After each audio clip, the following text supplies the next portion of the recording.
자, 스가랴 10장에서 12장에서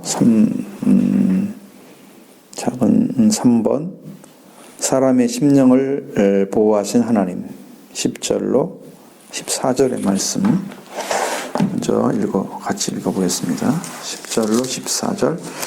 내가 다윗의 집과 예루살렘 주민에게 은총과 간구하는 심령을 부어주리니 그들이 찌른 바 그를 바라보고 그를 위하여 애통하기를 독자를 애통하듯 하며 그를 위하여 통곡하기를 창자를 위하여 통곡하듯 하리로다. 그날에 예루살렘에 큰 애통이 있으리. 무기또 골짜기 하다드림몬에 있던 애통과 같을 것이라. 온 땅 각 족속이 따로 애통하되 다윗의 족속이 따로 하고 그들의 아내들이 따로 하고 나는 족속이 따로 하고 그들의 아내들이 따로 하며 네세 족속이 따로 하고 그들의 아내들이 따로 하며 시므이 족속이 따로 하고 그들의 아내들이 따로 하며 모든 족속도 각기 따로 하고 그 아내의 아들이 하리라. 아멘. 먼저 작은 1번에 보면 성령님의 사역이라고 이제 말씀을 하고 있죠. 10절 말씀이 중심인데 10절, 9절로 10절의 말씀과 함께 기록이 되어 있죠. 예루살렘을 치러 오는 이방 나라들을 그날에 내가 멸하기를 힘쓰리라.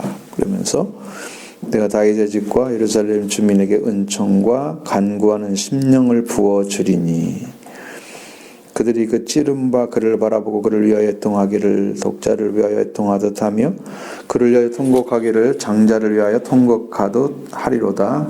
이렇게 되어 있습니다. 여기 이제 은총과 간구하는 심령은 성령님의 역사를 말하고 있어요.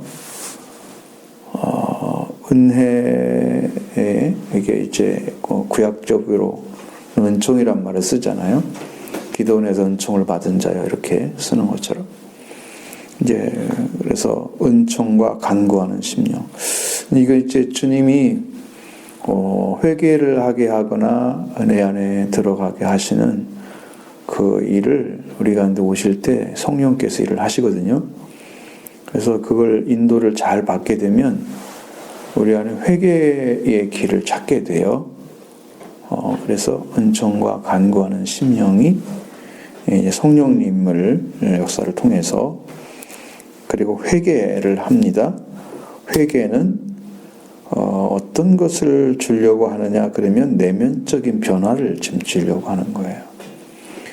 회개는 과거에 살았던 삶의 어떤 찌들었던 그 사고나 그런 의식 같은 것들 전부 이제 새롭게 변화시켜서 심령을 깨끗하게 하는 거예요. 과거에 죄로 인해서 살았던 삶이 다시 영적인 삶으로 변화되는 삶을 살기 위해서 회개가 필요하죠. 그러니까 우리 심령이 이제 방향 전환이 딱 이루어지면 이제 그때 이루어지게 돼 있어요. 방향 전환이 반드시 필요하다. 그런 것입니다. 그다음 회개의 절정은 십자가입니다. 십자가 그 찌른 바 그를 바라보고 거기죠. 그래서 여러분들이 이제 신앙에서 회개해야 될 이유 그리고 회개해서 얻어낼 의유가 바로 그거예요. 예수님이 그걸 다 이루셨더라고요. 예수님은 물세례를 받으셔서 죄 가운데 들어가시고 그러니까 죄인으로 들어가시고 죄인이 받는 세례를 받으셔서 죄 가운데 들어가시고 물세례를 이루셨죠. 그 다음에 십자가에 달리셔서 자기를 못 박는 자들을 위해서 회개하시죠. 저들을 사해달라고.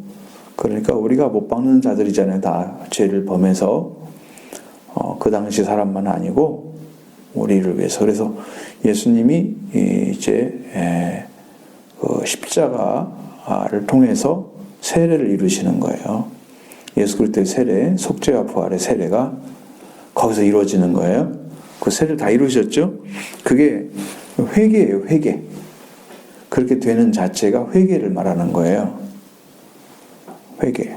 그래서 회개의 절정은 십자가다 그러는데 회개의 시작은 물세례입니다. 요한의 물세례. 회개할 것 없는 분이 회개하러 들어가신 거예요. 그 두 가지가 다 이루어서 회개가 거기서 다 이루어져요. 그러면 예수님의 우리를 죄를 용서해 달라고 아버지께 드리고 기도드리고 그리고 당신이 오셔서 흘린 보혈의 능력을 통해서 속죄가 이루어지고 당신이 부활됨으로 인해서 우리에게 영적인 부활이 이루어서 이제는 영으로 오시는 성령으로 오시는 분이 이제 우리한테 오셔서 씨앗이 되어 주시거든요. 그럼 여러분들은 전부 예수님의 회개를 통해서 다 구원을 받게 되는 거예요. 주님이 그걸 해놓지 않으셨으면 우리는 들어갈 길이 없어요. 그래서 우리도 세례를 통해서 물세례를 통해서 회개로 들어가고 그 회개가 이루어지면 그 두 번째 세례, 예수 그리스도의 세례, 그래서 십자가에 못 박힌 속죄와 부활로 들어가고 그렇게 세례가 이루어진 다음에 성령 세례로 들어가는 거예요. 그걸 다 받으셔야 돼요. 여기 회개가 지금 그게 나와. 여기가 그 찌른 바 그를 볼 것이요. 분명하게 예루살렘 주민 다윗의 집과 예루살렘 주민에게 은총과 강구하는 심령을 부어준다고 그랬잖아요. 그 심령이 되게 하시는 분이 성령의 역사이고 그 다음에 그들이 그 찌른 바 그를 바라보고 자, 그 찌른 분을 알게 되면 십자가를 알게 되면 여러분 다 애통하게 돼 있어요. 그럼 받는 자들이 다 애통을 하는 거예요.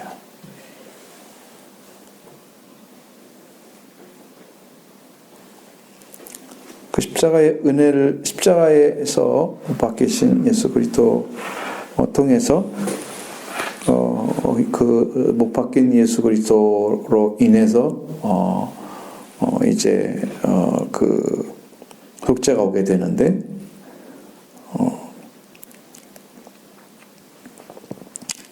그들이 찌른 자는 누굴까? 그것이 이제 나오는데 첫 번째는 여호와 하나님이셨다. 12장에서 7절과 8절을 제외하고는 전부 모두가 다 1인칭 하나님으로 말씀을 하시는 거예요.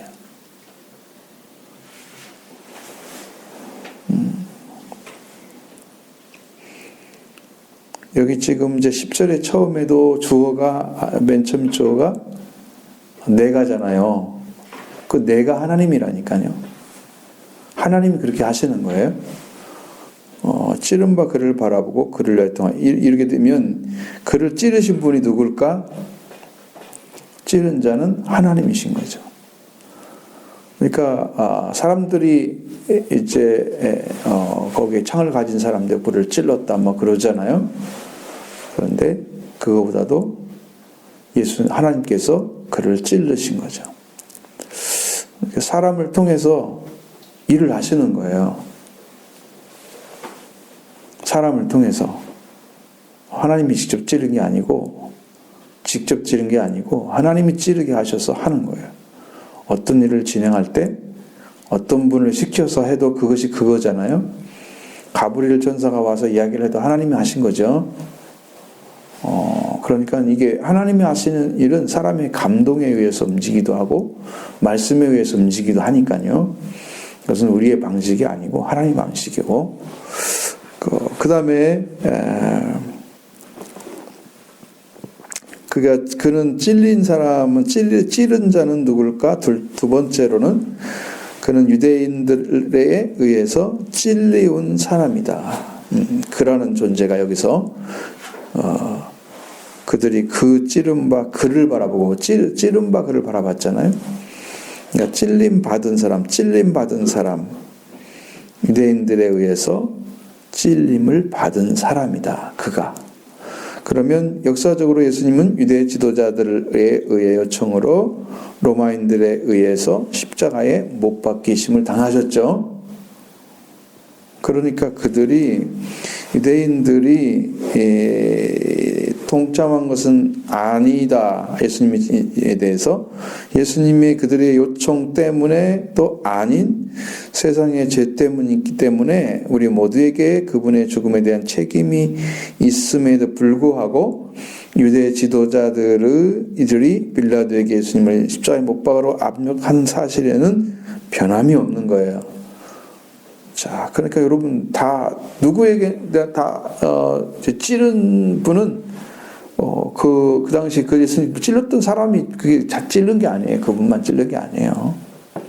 모든 사람이 다 찔렀어요, 예수님을요.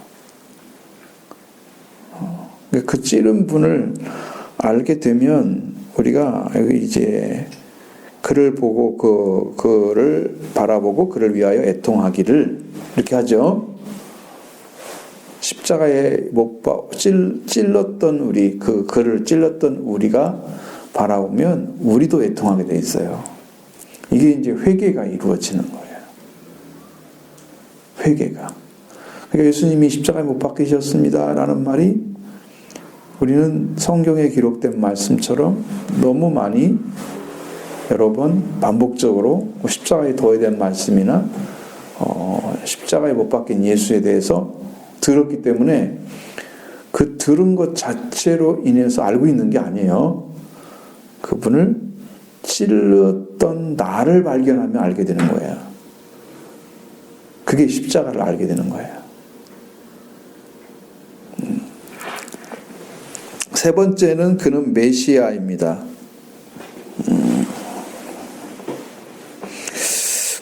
이제 어떤 학자, 파인버그라는 학자가 얘기한 것은 스가랴가 말하고 있는 이는 한 이름 모를 순교자가 아니라 오실 메시아 바로 그분이다. 그러니까 어떤 순교자처럼 그 찌른물 받은 분이 그렇게 묘사된 것처럼 보이지만 그분이 오실 메시아 바로 그분이었다고 얘기합니다.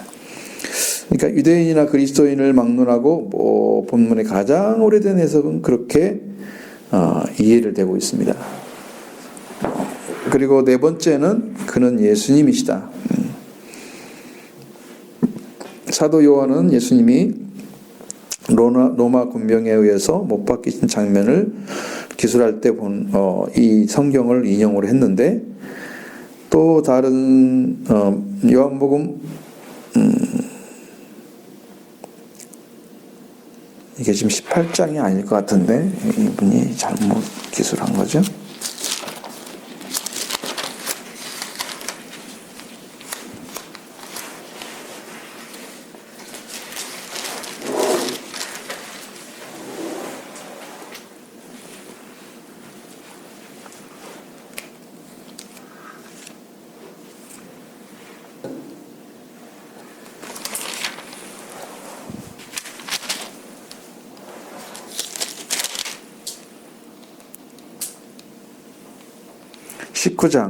요한복음 19장 37절.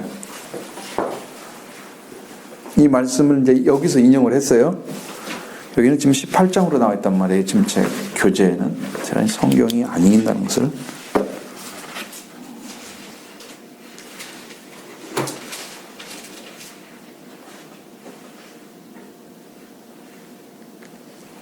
(19장 37절에) 보면 또 다른 성경에 그들이 그 찌른 자를 보리라 하였느니라. 이 말씀이 여기 지금 10절에 있는 말씀이에요. 10장 10절에 그 말씀을 이제 그대로 인용을 했다고 지금 말씀하고 있고, 그래서 요한은 예수님이 바로 찔린 자라고 간주를 했다는 거예요.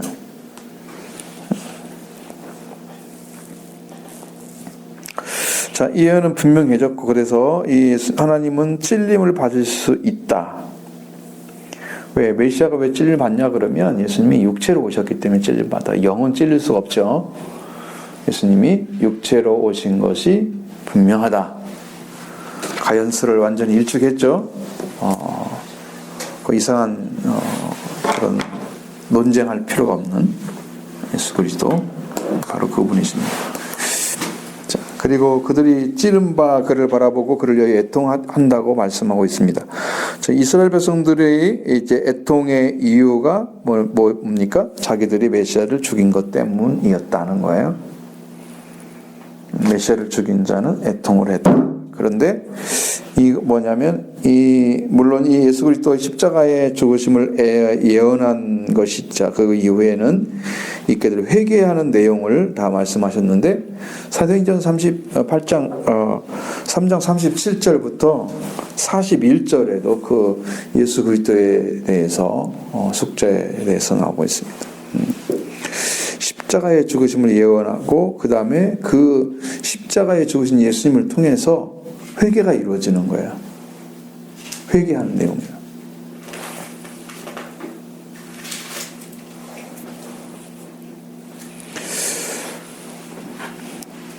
그래서 무엇보다도 찔렸다는 대목에서 참조할 때 우리가 더 가까이 생각할 수 있는 건데 이것은 이제 무슨 이게 상징적이다 그게 아니고 실제로 찔린 거예요.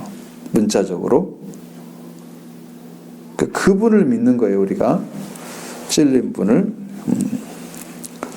그래서 하나님은 회개하는 심령을 조금씩 주시는 것이 아니고 아주 충만하게 넘치도록 부어주시거든요. 그러니까 구원을 받는다는 것은 하나님의 은총이 충만하게 임했을 때 가능합니다. 간헐적으로 오는 성령의 역사는 여러분을 완전하게 구원에 들어가지 못해요. 지금 우리가 지금 받고 있는 게 그런 것이거든요. 예전에 성령께서 역사할 때는 아주 강력하게 오셨어요. 그때는 우리가 충만하게 받을 수 있었어요. 근데 이제 모르지만 하나님은 지금 그걸 다시 계획하고 있는 것 같아요. 부어주시려고. 하나님께서 건설하신 하나님의 영광의 나라, 새로운 나라에서 하나님의 백성들은 자기의 심령이 하나님의 은혜와 강물에 잠겨서 철저하게 변화되는 것을 경험하게 한다는 거죠. 지금도 은혜가 임하기만 하면 예전의 은혜와 똑같이 우리를 변화시켜 주십니다. 자, 그 다음에 작은 2번에 개인적 회개.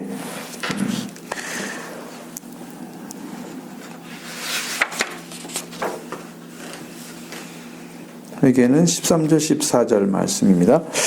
레이의 족속이 따로 하고 그들의 아내들이 따로 하고 시므의 족속이 따로 하고 그들의 아내들이 따로 하며 모든 남은 족속도 각기 따로 하고 그들의 아내들이 따로 하리라. 이렇게 하나님께서 사람들에게 은총과 간구하는 심령을 부어주시고 그리고 은총이 필요하다는 것을 느끼는 것도 하나님의 은혜다. 그러니까 여러분 이제 회개라고 하는 것은요 은혜예요. 하나님께 돌이키게 해서 거기에 속죄와 부활 은혜로 이렇게 딱 넘어가잖아. 그것 은혜예요. 회개하니까 그게 됐거든요. 회개하게 하는 자체가 은혜예요.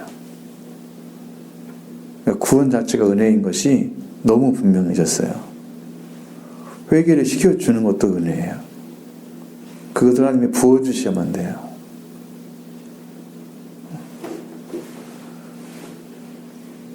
은총과 간구하는 심령 부어준다고 그랬죠? 그 부어줌이 필요해요. 반드시 필요해요. 없는 사람들은 못 들어가요. 쉽게 말하면 이게 길이 아닌 것을 가는 거예요. 내가 억지로 기도하고 그런 것은. 근데 하나님께서 우리한테 부어줘서 가는 것은 이게 은혜로 임하여 왔기 때문에 기도하는 힘이 들지 않아요. 힘이 안 들어요. 부어진 걸 가지고 하기 때문에 힘이 안 들어요. 그러니까 은혜 받기가 쉬워져요. 그러니까 그 자체가 하나님께서 이미 준비한 은혜인 것을 말씀해주고 있고 구원도 은혜로 들어가는 거예요. 그래서 하나님의 선물이라고 말씀하시는 거지 노력이 아니다. 우리가 할 수 있는 게 아무것도 없어요. 구원에 관한 한. 하나님께서 말씀하신 말씀을 그대로 받아들이는 것도 받아들여서 그대로 믿어지는 것도 은혜예요. 그리고 나의 심령을 회개함으로 이끌어 가시는 것도 은혜예요. 속죄와 부활 주는 것도 큰 은혜죠. 이 길을 함께 걸어가는 성도가 되면 영적 성장이 같이 이루어져요. 변화가 크죠. 그런 영적 역사가 일어나야 되겠죠. 그래서 기도하는 마음이나 회개하는 마음, 하나님의 역사가 꼭 있어야 된다는 거예요. 회개하세요. 그 말을 들었을 때 내가 어떻게 들으면 회개를 할까요? 회개하라 천국이 가까웠느니라 예수님의 입에서 나오셨어요. 이게 선포된 말씀이에요. 레마예요. 이 말씀이 여러분을 어떻게 구원시킬까요? 이게요, 성경은 어떻게 여러분의 심령 안에서 말씀이 역사하도록 해서 그 은혜를 입어가느냐, 이게 아주 중요한 관건이에요. 성경을 많이 줄줄 알고 이런 것들이 은혜 받는 방편처럼, 그래서 성경 많이 읽어라, 기도 많이 하라, 맨날 그렇게 가르쳤잖아요, 예전에. 근데 그것을 읽으려고 하는 마음도 은혜를 사모하는 심령이 있기 때문에 그렇죠.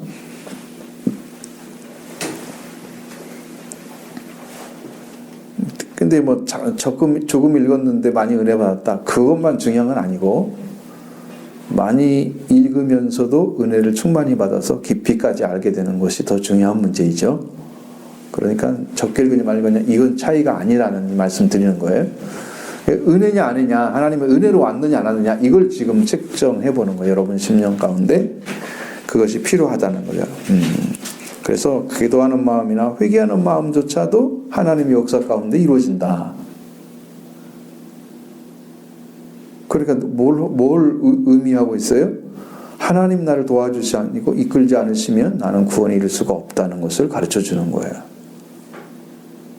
아주 간단해요. 신앙은 하나님이 도와주셔야 돼요. 그렇기 때문에 여러분의 신앙은 아버지 인도해 주시라고, 아버지 도와주시라고, 아버지가 해주셔야 산다고. 나는 그래서 하나님께 절대적인 신앙을 의탁하는 거지. 나의 믿음으로 하나님 이거 인도해 주시라고.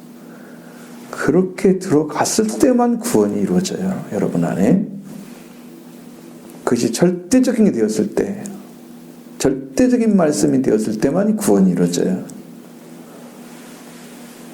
이거 없이는 살 수가 없다는 것을 알기 때문에. 물 없이 살 수 없는 것은 사람이나 지금 똑같죠. 하나님 없이 살 수 없는 거 똑같아요. 물 없이 살 수 없는 거, 육체가 살 수 없는 거 똑같아요. 양식이 없이 살 수 없는 것 같이. 다 필요하지만, 그래서 하나님의 이제 부어주시는 것은 절대 주권입니다. 이걸 인정할 때 여러분 하나님께 겸손하게 엎드립니다. 그리고 간구하는 심령을 부어주셨을 때 하나님께 나가서 기도하게 되고, 그러면서 구원의 길을 걷게 되는 거예요. 은혜 중에 들어가는 거죠. 그래서 우리가 제일 중요한 기도는 은혜의 필요성을 내가 인식하는 거예요. 그것도 하나님께 도와달라고 기도를 해야 돼요. 하나님, 내가 은혜가 필요한데 은혜를 구하지 않고 내가 기도하려고 하는 그 심령을, 그것은 기도가 되지 않더라는 거죠. 기도로 들어가는데 힘들어요. 근데 하나님, 이거 은혜가 필요합니다. 하나님이 필요합니다. 아버지가 해주시면 다 됩니다라고 믿고 의지하면서 그분을 찾게 되면 거기서 또 하나님의 구원의 역사들이 이루어지기 때문에 그게 필요한 거예요. 죄를 깨닫는 것도 매우 중요합니다. 근데 깨닫는 것은 이제 주님이 그것도 알려주셔야 돼요. 이것이 죄라는 걸 몰랐기 때문에 기도가 안 된 거거든요.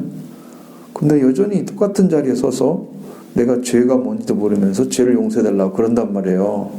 내 안에 죄에 대한 인식이, 깨달음이 정확하게 없으니까 무엇을 용서해달라고 하는지는 모르고 용서만 해달라는 거야. 그러니까 내 안에 확신이 없으니까는 그 기도가 진실하지가 않잖아요. 그러니까 눈물 흘린 회개의 기도가 안 나오는 거죠. 거기서는 구원이 없는 거란 말이에요. 거예요. 그러니까 죄를 아는 것도 하나님의 은혜의 역사 가운데서 이루어져야 된다는 거예요. 그리고 하나님께서 죄를 지은 것이 얼마나 잘못된 것인가를 우리에게 알려주시면 하나님이 얼마나 죄를 싫어하시는지, 죄와 함께 살아가는 그 자체가 하나님을 얼마나 괴롭혔는지, 고통스럽게 했는지를 내가 알게 되면 내가 아버지 앞에, 아버지는 이렇게 구원의 은총을 그리스도를 통해서 내려주시고 이미 다 허락해 주셨는데도 우리가 그걸 알지 못하여 하나님을 괴롭게 하고 하나님을 순종하지 않는 그런 심령으로 살아왔던 우리 죄를 다시 회개하면, 그러면 여러분의 심령은 더 새로워질 거예요. 왜? 인식이 더 깊어졌잖아요. 죄에 대한 인식이. 그러면 기도하는 방법도 달라져요. 꼭 그렇게 하셔야 돼요. 그러니까 회개의 은총을 받으셔야 돼요. 그걸 기도해야 되고, 그리고 십자가 앞으로 가야 하는 마음을 달라고 기도를 해야 됩니다. 왜? 내가 하나님 십자가 용서해 주세요. 그것은 우리가 하나님께 일방적으로 요구하는 거예요. 내가 십자가 앞으로 가지 않고 그걸 달라고만 하면 줄 수가 없는 거예요. 왜냐하면은 그게 지금 여러분이 성경에서 말씀하시고 있는 것을 딱 기억하시면, 너희가 은혜 받을 만한 때에 기도하라고 말씀하시잖아요. 가까이 계실 때를 부르라 그러잖아요. 내가 언제 주님 가까이 계세요, 나한테? 내가 주님께 가까이 간 회개가 있었을 때 가까이 계세요. 그러니까 돌이켜서 그분 앞에 갔을 때 가까이 계시냐. 십자가 앞에 가야 되는 거야. 그러니까 그 은혜를 사모하는 거죠. 속죄 은혜를. 그래서 십자가 앞에 가까이 가고, 그렇게 해서 그런 마음을 갖고 엎드리게 되면 그 구원의 은총을 받습니다. 그래서 회개는 따로 해야 되는 거예요. 남편은 남편대로, 아내는 아내대로, 아이는 아이대로, 각각 집단대로 회개가 있지만 역시 집단에 속해 있을 뿐 아니라 집단 속에서도 개인이 하는 거예요. 예를 들어서 120명의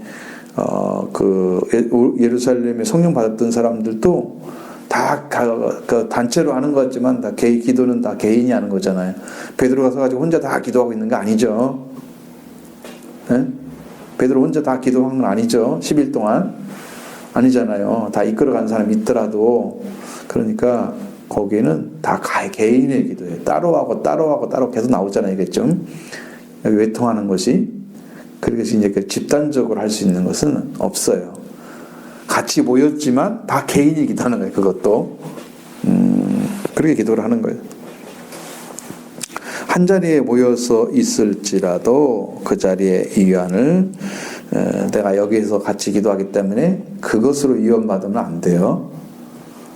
그 자리에서 하나님과 어떤 관계를 맺고 회개를 통해서 은혜 가운데 들어갔느냐, 이 은혜를 찾아냈다고 하면 그게 감사한 거죠. 그리고 수천 명이 모여서 있는 자리에, 은혜 자리에 있을지라도 은혜를 경험하지 못하는 사람이 훨씬 많은 거예요. 허다한 거죠. 대부분 은혜를 못 받았어요. 왜? 준비가 안 된 거죠, 그건. 그래서 혼자서 하나님을 경험하면서 은혜를 누릴 수가 있다. 신앙은요, 철저하게 개인적인 것입니다. 영접하는 자에게 주시는 거예요.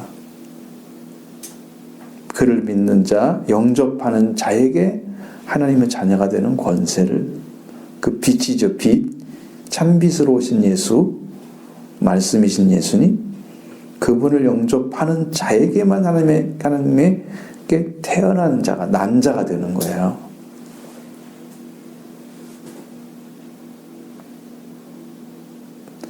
여기 한꺼번에 성령이 임했다고 다 하는 게 아니고, 근데 이제 오순절 다락방에서 모였던 사람들에게는 각 개인마다 성령의 어떤 불 같은 것들이 위에서 사라지면서 계속 있었다고 그랬잖아요. 갈라지는 혀처럼, 불이 혀처럼 갈라지는 것들이 각 사람 위에 있더니 그렇게 써 있거든요. 각 개인이 다 받은 거예요. 응? 불 한 덩어리 딱 주고 이거 뭐 전체 이게 된 게 아니고 개인에게 다 온 거예요. 신앙은 지극히 개인적인 거다. 그래서 천국 가는 것도 지극히 개인적인 거예요.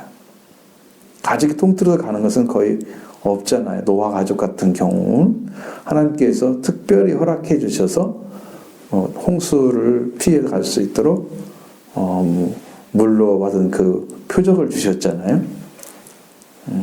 그래서 그렇게 된 거지, 어떤 가족들이 단체로 구원받았다는 게 성경에 나와 있지 않아요.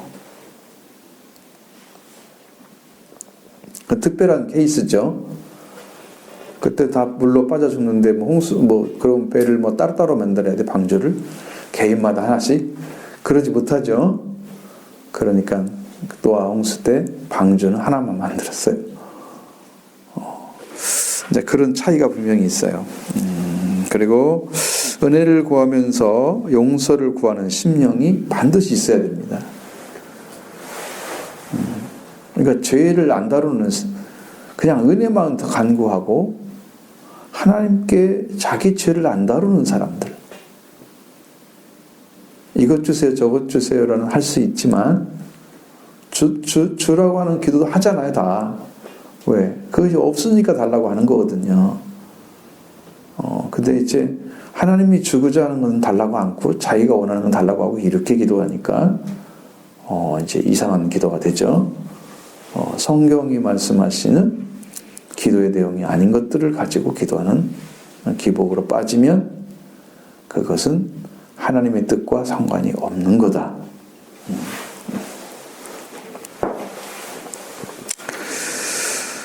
자, 그러니까요, 은혜는 그럼 어떤 사람에게 주느냐?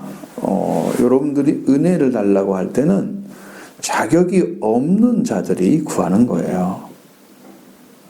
그럼에도 불구하고 주시는 거예요. 우리가 죄인임에도 불구하고 주시는 거예요. 우리가 불순종했음에도 불구하고 하나님께서 은총을 주셔서 다시 한번 은혜를 주셔서 우리를 세워주시고 살려주셔서 그 말씀에 순종하도록 해주시는 거예요. 그러니까 그럼에도 불구하고 해준단 말이죠. 그게 은혜의 역사입니다. 그것이 하나님의 우리를 향한 사랑을 가르쳐줍니다. 그리고 자격 있게 주는 것은 일종의 보상이요, 대가입니다. 그러니까 내가 일을 열심히 해가지고 돈을 벌어서 그건 대가죠. 내가 이만큼 했으니까 이만큼 주셔서 대가죠. 근데 아니 아무것도 한 것이 없어. 그런데 주셨어. 그게 은혜인 거예요. 자격이 없는 거죠. 자격이 없는 거. 탕자같이 자격이 없는 거죠. 아버지가 준 거 다 써버렸잖아요. 자격이 없는 거죠. 안 줘서 없는 게 아니잖아요. 다 줬는데 써버렸잖아요. 낭비? 낭비 정도가 아니죠. 방탕이죠. 그러니까 우리가 하나님의 은혜가 넘치도록 부어져서 모든 인류는 다 구원을 받을 수 있는 자격이 있어요. 근데 하나님께 돌아오느냐 안 돌아오느냐, 이것도 하나님의 선택에 의해서 어떤 사람 복음이 주어지고 주어진 사람에 의해서 살게 되고 살게 된 사람에 의해서 또 살게 되고 이렇게 되는 거잖아요. 그러니까 구원받은 사람이 가정에 한 사람만 있으면 너와 내 집이 구원을 받게 되는 거예요. 회개하고 성령받은 사람 한 가정에 한 사람만 있어도 그 집은 구원을 받는 길이 열려지게 돼 있어요. 어떻게 하냐 그러면 피해 제사를 통해서 하는 거예요. 하나님 저 생명 용서해달라고, 아버지 나를 용서하신 것처럼 용서해달라고, 저 생명 살려달라고 피해 제사를 드려야 돼요. 하나님께 회개하는 거죠. 자, 그러니까 우리는 하나님께 나갈 때에 우리는 자격을 완전히 상실해 버렸습니다. 이게 루터가 한 말 중에서 중요한 단어가 불가항력적 은혜. 이것이 이제 우리가 가질 수가 없기 때문에 오로지 하나님으로만 우리가 받아야 되기 때문에 우리가 그 외의 것들을 가지고 신앙생활을 하는 것처럼 열심히 신앙생활하고 봉사하고, 그러니까 그리스도 영접함이 없이 그런 일을 하는 것으로 그 성도들을 키워가는 교회들 있잖아요. 더러 봉사 중심으로, 활동 중심으로 사람들이 움직이는 걸 좋아하잖아요. 그렇게 하면은 힘들지도 않잖아요. 오히려 재밌어 하잖아요. 근데 이제 이렇게 공부하면서 말씀으로 들어가라고 가르치는 건 쉽지 않아요. 이게 훨씬 어려운 거예요. 구원의 길은 그렇게 걸어갈 수 없어요. 내가 열심히 봉사하니까 봉사 대가로 구원 주는 건 없어요, 성경에. 응? 하나님 예수 그리스도의 의가 우리 죄를 대신해 줘야만이 우리가 구원이 이루어져요. 이게 주님을 통해서만 이루어져요. 우리 우리가 자격이 없다는 것을 확실히 알고, 그리고 우리의 공로에 대한 대가를 요구하는 것도 아니에요. 우리가 뭐 잘했기 때문에 하나님의 은혜를 간구하고, 그래서 은혜의 기본 근본이 뭐냐면은 용서를 하는 거예요. 우리 용서를 받은 뒤에 또 다른 은혜를 구합니다. 용서가 되지 않는 상태의 은혜는 없어요. 용서를 받게 돼 있어요. 은혜를 받으면. 그러면 나도 용서를 해야 되는 거죠. 그래서 형제 사랑으로 들어가게 되고, 더 깊어지면 형제를 위해서 목숨을 버리는 자, 내놓는 자가 되는 거예요. 예수 그리스도 그렇게 하셨잖아요. 우리도 하라고 그랬잖아요. 우리도 형제를 위해 목숨을 버리는 게 마땅하다. 이제 거기까지 들어가는 거예요. 자, 그래서 용서는 이제 네가 이렇게 하고 왔지, 이렇게 살았었지, 근데 네가 나한테 돌아왔어, 내가 불렀더니 네가 순종을 해서 들어왔어, 내가 용서해 줄 거야. 그게 하나님 은혜로 들어오는 방식이에요. 그래서 은혜는 용서와 연결이 돼 있어요. 그래서 자격 없는 자에게 자격을 회복해 주는 거예요. 탕자에게 주었던 것처럼 가락지, 신발, 옷, 다 주인의 아들의 자격을 딱 입혀주잖아요. 그렇게 되는 거예요. 자, 그런 식의 신앙이 우리 가운데 이제 이루어져야 된단 말이에요. 우리가 그래서 이제 그걸 필요한 거예요. 우리는 하나님께 떠난 것이 죄잖아요. 죄가 하나님을 떠난 자리에 서게 만들었어요. 그래서 하나님께서 죄인과 함께 하실 수 없기 때문에 떠나신 거죠. 하나님은 죄와 동거하지 않으시잖아요. 하나님은 완전하신 분이시니까, 거룩하신 하나님이시니까. 그래서 이제 용서를 구하는 것은 하나님께서 우리에게로 돌아오셔서 우리가 하나님께로 돌아갈 수 있도록 불러주시는 것, 그것이 우리를 용서해 주시는 거예요. 우리가 자격 없다고 버려버리면 은혜도 아니고 용서도 아니에요. 근데 무자격자에게 찾아오셔서 예수 그리스도를 통해서 하나님의 풍성한 은혜, 긍휼이 풍성한 은혜를 베풀어 주시기 때문에 그걸 받은 자들은 알잖아요. 하나님을 알고 예수 그리스도의 속죄를 알고, 그래서 그렇게 하나님께 돌아가게 되는 거고, 여러분이 하나님께 돌아갈 수 있도록 불러주시는 그것도 하나님의 은혜예요. 그리고 이미 돌아오셔서 하나님의 자기 백성이라 부르시고 하나님의 영광스러운 나라를 세워가는 그 자녀들로 세워주는 것도 하나님의 역사 가운데 있는 것이고, 그게 하나님의 역사 약속의 말씀인 것입니다. 자, 그러면 이제 본문을 마지막으로 묵상을 하겠습니다. 1번. 지금까지 하는 이스라엘이 책망의 대상이었다. 그리고 그러나 이제 열국을 징계하기 위해서 이스라엘은 하나님의 도구로 사용된다. 그날의 열국이 어디로 모이는가? 1.5절, 1절부터 5절 사이에 기록되어 있습니다. 그렇죠. 예루살렘이죠. 공부했던 것처럼, 보라 내가 예루살렘으로 그 사면 모든 민족에게 취하게 하는 잔이 되게 할 것이라. 예루살렘이 쌓일 때에 유다에까지 이르리라.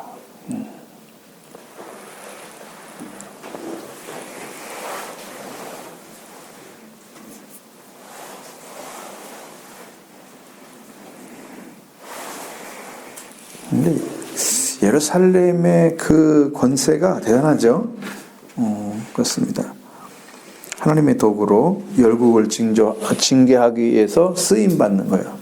예루살렘이 이제 그 힘을 발휘하게 되는 그를 말씀하고 있는 거고, 자, 두 번째, 하나님께서 예루살렘을 어떻게 세워두시겠다고 약속하시고 있는가? 6절의 9절 말씀 보면 그날에 내가 유다 지도자들을 나무 가운데 화로 같게 하며 곡식단 사이에서 횃불 같게 하리니 그들이 그 좌우에 에워싼 모든 민족들을 불사를 것이요 예루살렘 사람들은 다시 그 본 곳 예루살렘에 살게 하리라.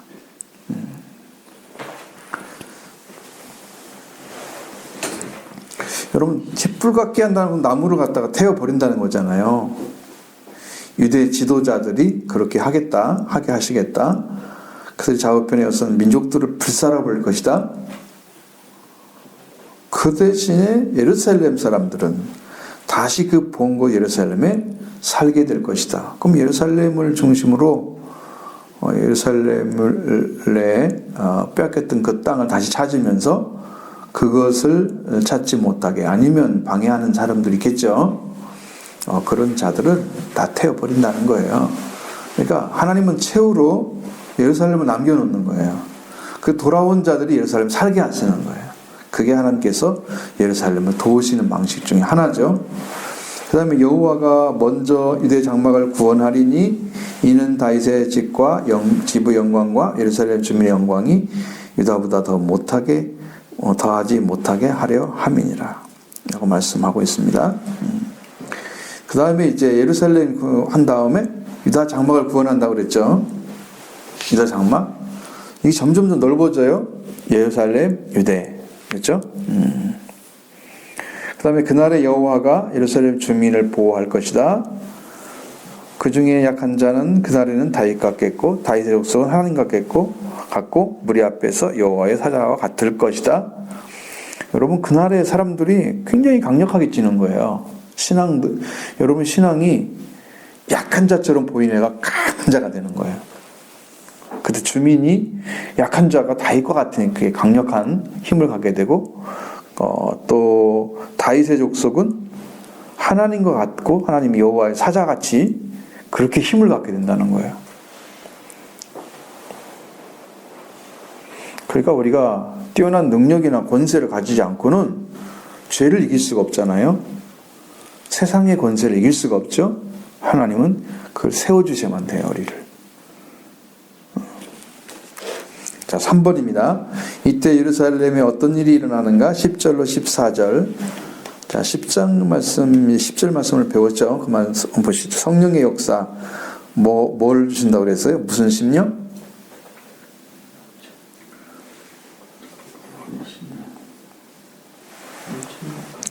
다윗의 집 예루살렘 주민에게 주시는 은총과 간구하는 심령. 누가 주신다고 그랬어요? 성령님 주신다고 그랬어요. 그렇게 부어주신다고 그랬어요.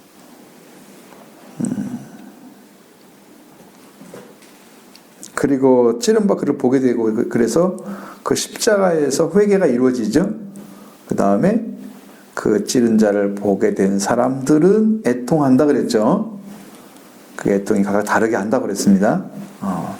이게 이제 따로따로 한다는 것은 다 그 족속마다 개인마다 다 한다는 거예요. 한 사람이 대표로 해서 회개하면 끝나는 게 아니에요. 자, 그 다음에 개인적인 회개라고 말씀드렸죠. 13, 14절에 그날 예루살렘에 큰 애통이 있으니 무기도 골짜기 하드림몬과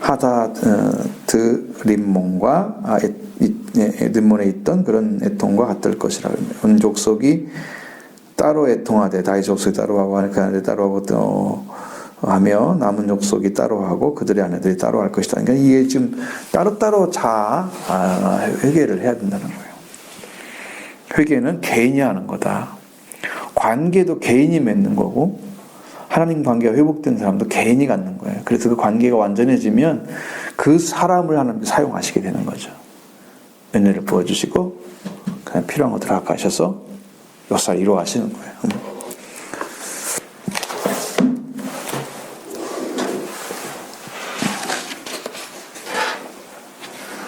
13장 1번 큰 1번만은 하도록 하겠습니다. 이제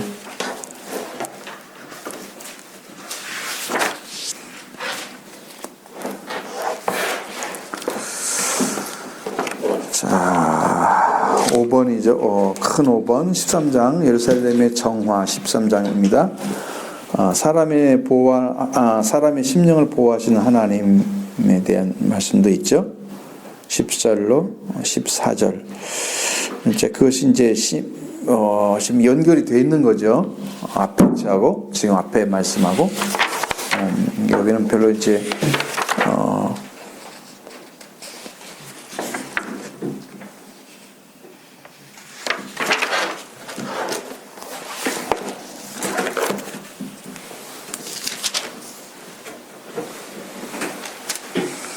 자, 그러면은 작은 1번을 보도록 하겠습니다. 예루살렘의 정화 1절. 자, 예루살렘이 어떻게 정화가 일어나는가? 그럼 영적으로 보시면 그게 나옵니다. 1절에 보면 그날의 죄와 더러움을 씻는 셈이 다윗의 족속과 예루살렘 주민을 위하여 열리리라. 아멘. 언제 열리느냐? 그날이 열린대요.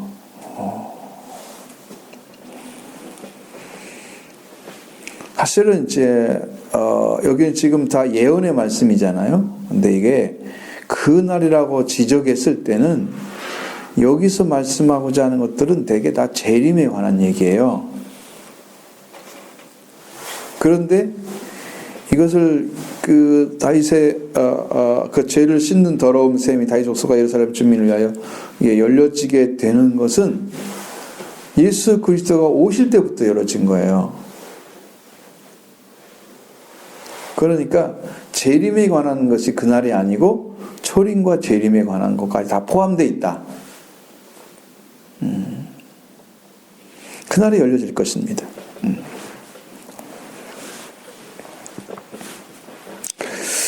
자, 여기서 구약에 이제 그 무시적인 것이 있고요.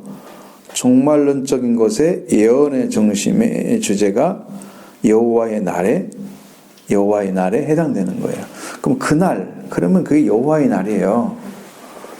자, 주님이 오셔서 주님이 주의 이름으로 오셨잖아요. 그러면 이스라엘 백성들, 이스라엘이 불렀던 그 야훼 하나님, 여호와 하나님의 이름으로 예수님이 오셨잖아요. 그러니까 예수님이 하나님이신 거죠. 주의 이름으로 오셨으니까. 구약인 것은 구약에서는 여호와의 이름으로 오신 거고요. 신약에서는 주의 이름 키리오스로 바뀌어놨기 때문에 그 주가 여호와 똑같다고 말씀드렸죠. 그건 계속 말씀드리고 있는 거예요. 바꿔놨기 때문에 이렇게 좀 혼란스러운 거예요. 신학적으로도 그렇게 복잡하지 않아야 되는데 자꾸 말을 해야 되고. 자, 하나님께서 이 땅의 죄악된 모순을 해결하시고 여호와 하나님의 통치를 회복해서 하나님 나라를 완성하실 날은 언제인가 이거예요. 여러분 지금 이거 하나님이 계신다고 하면서 이 모순들이 죄악의 모습을 그리고 죄악이 존재하고 하나님 계시면 죄가 없어야 되잖아요. 죄가 있어요. 모순이잖아요, 그게. 이걸 해결해야 되겠죠. 하나님이 통치를 회복해서 그래서 이것들을 하나님의 나라를 완성시켜야 되는 거. 근데 그날이 와야 되는데 그때가 언제냐? 지금 예수 그리스도가 오셔서 복음을 선포해서 하나님 나라를 선포하셨잖아요. 회개하시면 갖고 왔느니라. 근데 이제 회개하고 돌아와서 천국을 이뤘던 사람들이 그 민족을 이루고 뭐 그런 것은 없잖아요. 한국 한 번도 역사상 모든 민족이 다 회개했어요. 이런 거 없잖아요. 어느 지역이 복음화됐어요. 그런 건 있죠. 세계가 복음화됐어요. 이런 거 없어요. 아직. 하나님 나라가 완성되려면 지구 전체가 하나님 나라로 완성이 되잖아요. 근데 그게 안 이루어져요. 하나님이 계시는데.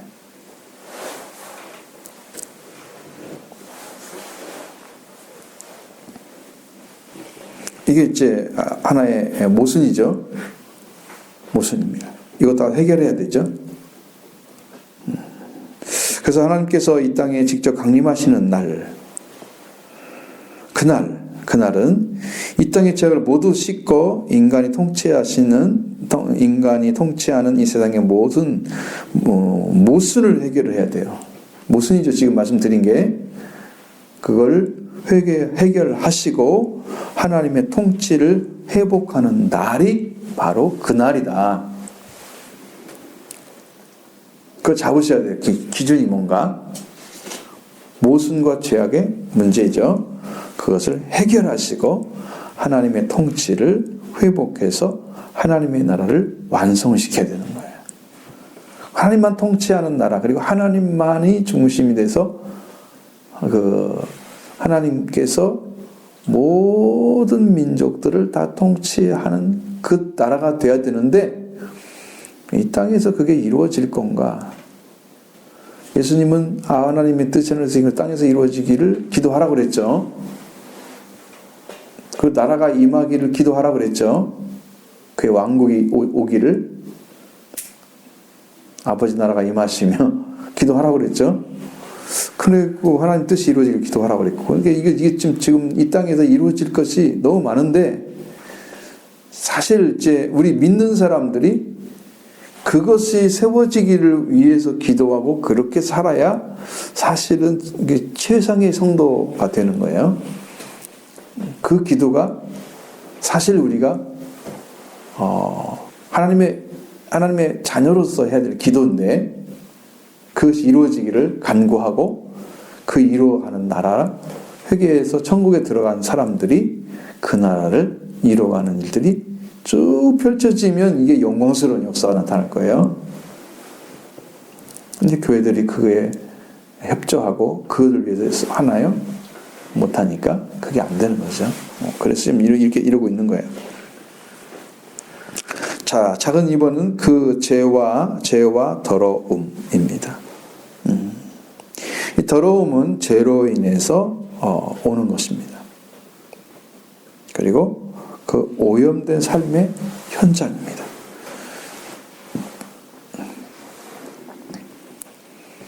죄와 더러움이 있습니다. 불결, 부정, 더러움. 죄가 있고 더러움이 있습니다.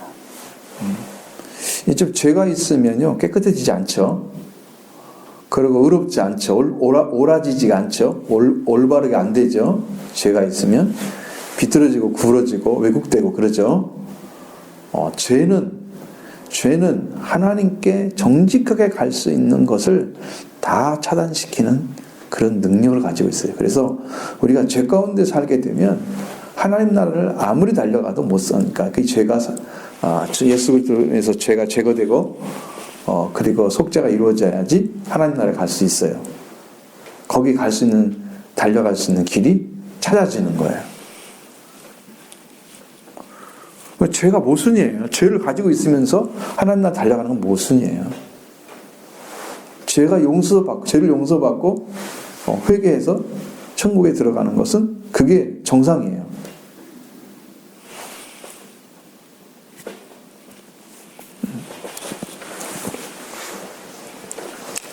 죄와 더러움, 그날의 죄와 더러움이 바로 우리 가운데 존재하고 있는 거다.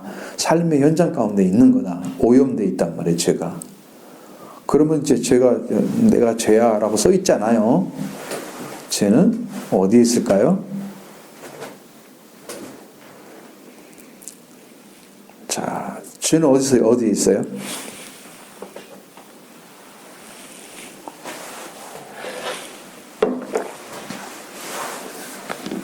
하나님 창조할 때부터 죄가 있었나요?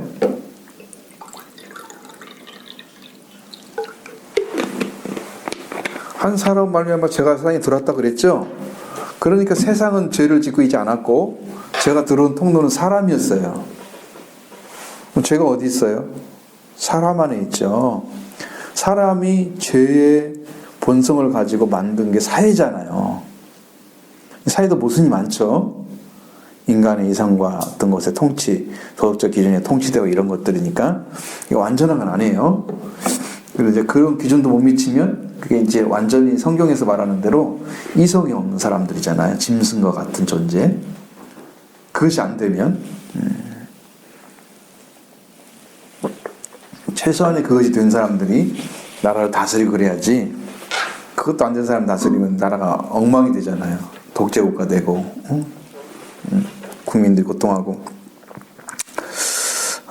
그래서 우리가 지금 이 죄와 더러움이 있는 삶의 현장에 살고 있는데 이것이 어떻게 돼야 돼요? 씻어져야 되겠죠. 씻어내줘야 되겠죠. 그래서 3번, 작은 3번에 죄와 더러움을 씻는 셈이 다윗의 족속과 예루살렘 주민을 위하여 열리리라 그랬으니까 이 죄와 더러움이란 말은 약간 구분해야 되는 게 성경에서 죄를 씻는 물은 속죄의 물이라 그랬습니다. 민수기 8장 7절에 속죄의 물이 있어요.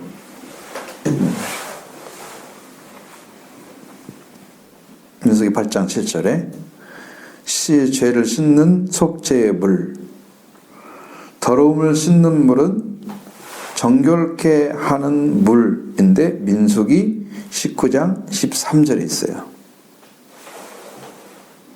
더러움을 씻는 물은 정결케 하는 물인데 민수기 19장 13절에 있습니다. 그러니까 이 양자 차이가 조금 있다고 하는 걸 보여주는데 죄라는 것은 뭐냐면 인간이 원죄를 가지고 있다는 걸 말하고 있는 거예요. 이 더러움이라는 것은 인간이 태어나며 살아가면서 사라지면서 짓게 되는 본죄를 의미하고 있습니다. 그러니까 죄가 밖으로 나와서 만들어지는 게 더러움이죠. 사랑되는 예수님이 이제 말씀하신 것 중에 하나가 있어요. 사람이 안으로 들어가는 건 사람을 더럽게 하냐, 사람의 입에서 나오는 건 사람을 더럽게 한다. 어디 안에 있다는 더러움이 어디 안에 있다는 거예요? 타락한 본성 안에 있다는 거예요. 응? 우리를 더럽게 하는 것이 사람 안에 존재한다는 거예요. 그러니까 죄가 들어와서 하나님 관계 끊어지니까 그 끊어진 상태가 죄 밖으로 드러났을 때, 그게 나오게 됐을 때 거기에서는 더러움이 나오는 거죠.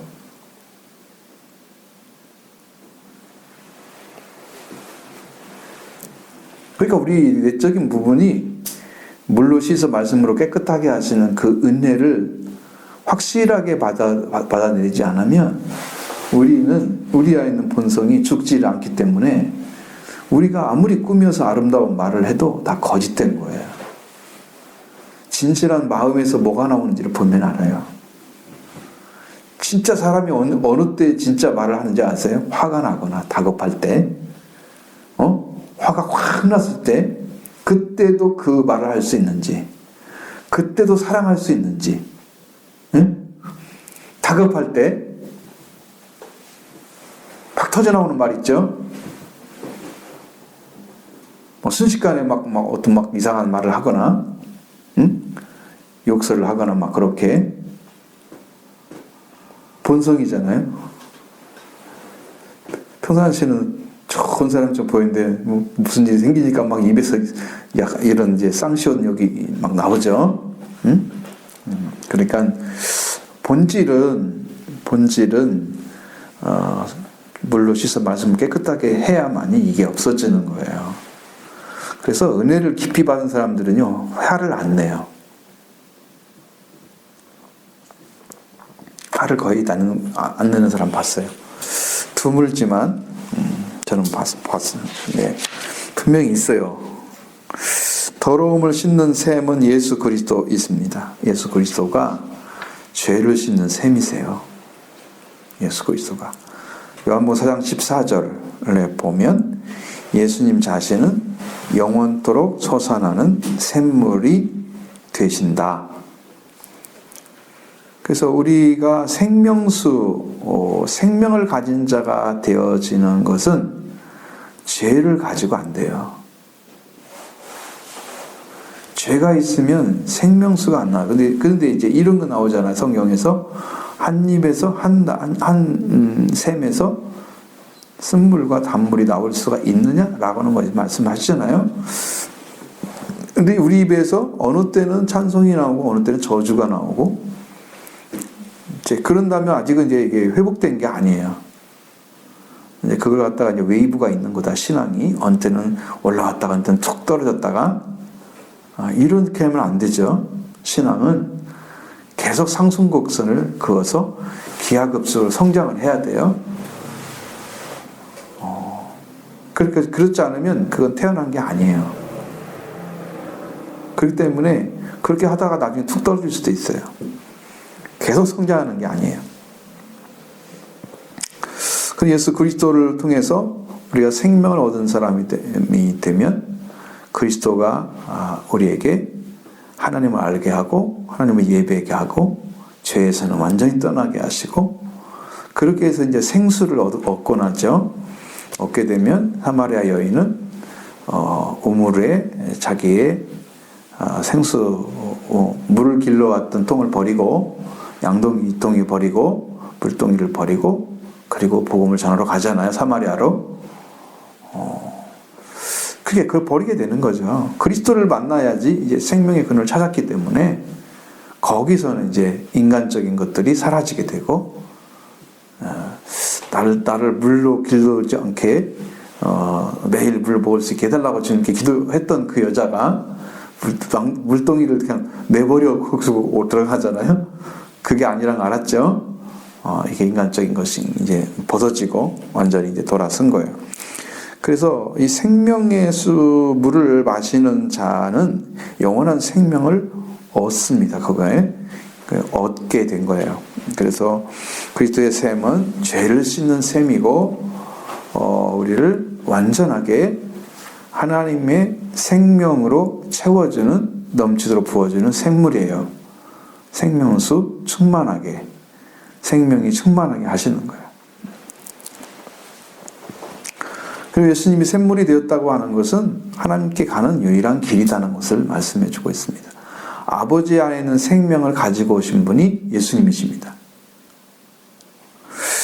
그래서 죄의 씻음이 칭의, 이제 우리가 이건 신학적인 용어예요. 칭의란 말씀 들어보셨죠? 제가 이제 쉽게 말씀 많이 드렸어요.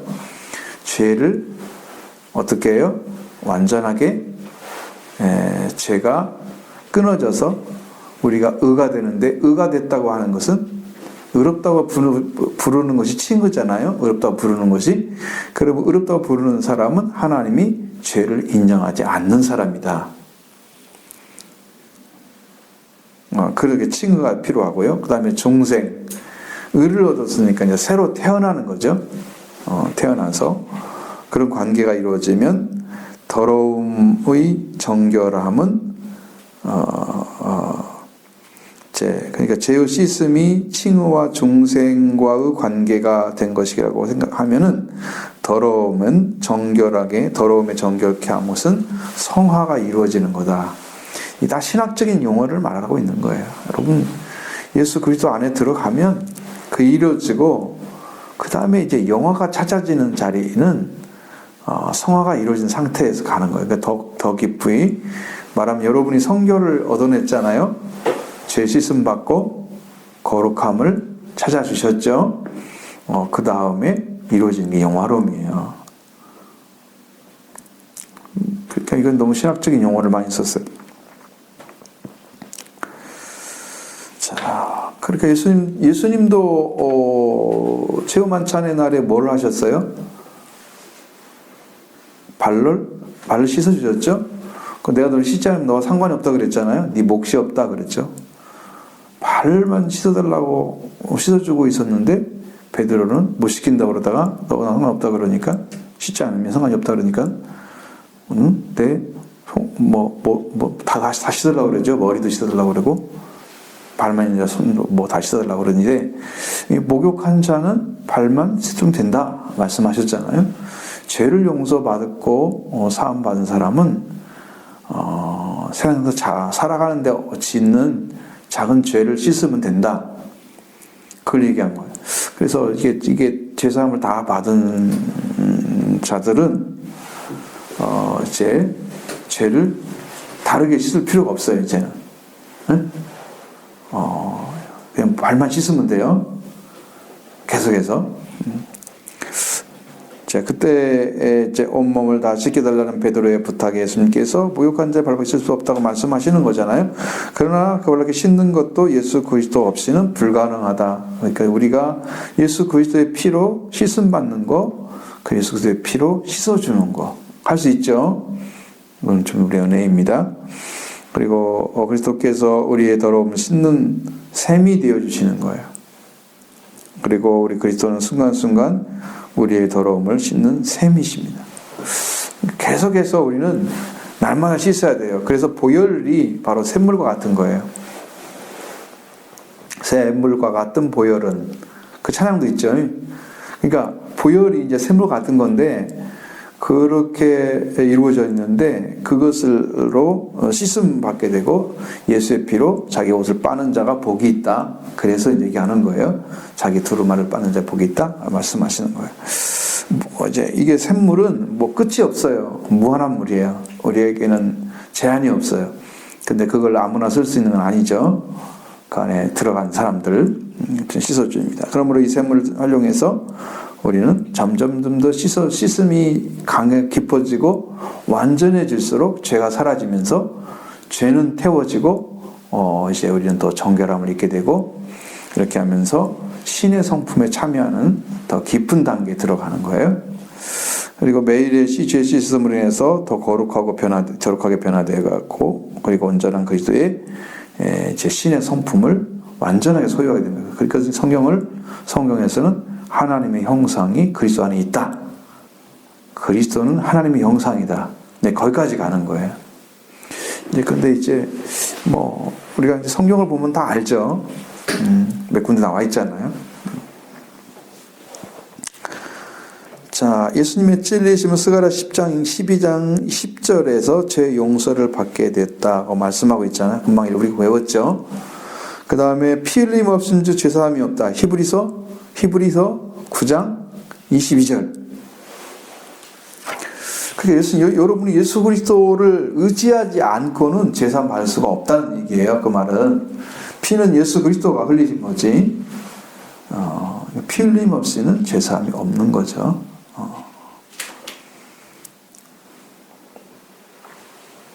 예수 그리스도 없이는 속죄가 없는 거예요.